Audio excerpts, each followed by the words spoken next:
આ તરફ અમદાવાદના વૈષ્ણોદેવી સર્કલ પાસે પણ ગમખ્વાર અકસ્માતની જાણકારી સામે આવી રહી છે। ધુમ્મસભર્યા વાતાવરણના કારણે અકસ્માત થયો। કાર અને એસટી બસ વચ્ચે સર્જાયો છે અકસ્માત। કાર ચાલકને ગંભીર ઇજાઓ પહોંચી છે।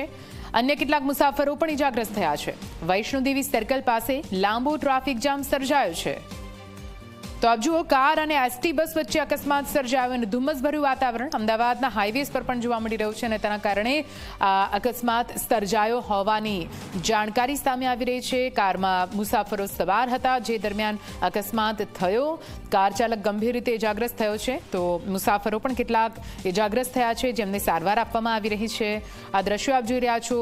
મોટું ટ્રાફિક જામ હાલ તો વૈષ્ણોદેવી સર્કલ પાસે એસજી હાઈવે પર જોવા મળી રહ્યો છે, કેમ કે એસટી બસ અને કાર વચ્ચે અકસ્માત સર્જાયો છે। વધુ માહિતી સાથે સંવાદદાતા સપના ફોનલાઈન પર જોડાઈ ગયા છે। સપના, વૈષ્ણોદેવી સર્કલ આગળ અકસ્માત, ક્યારે અકસ્માત સર્જાયો, ત્યાંની પરિસ્થિતિ હાલની શું છે?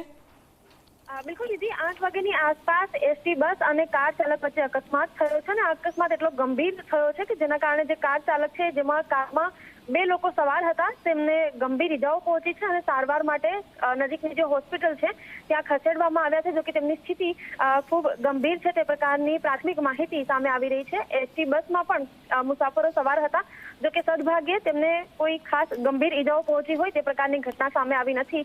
અત્યારે જે ટ્રાફિક પોલીસ છે તેઓ આસપાસનો જે ટ્રાફિક છે તેને સોલ્વ કરાવવા માટેની કામગીરી અત્યારે કરવામાં આવી રહી છે। સાથે જ એસજી હાઈવે, કારણ કે પીક અવરનો સમય છે તો ટ્રાફિક જામની સ્થિતિ પણ સર્જાઈ છે।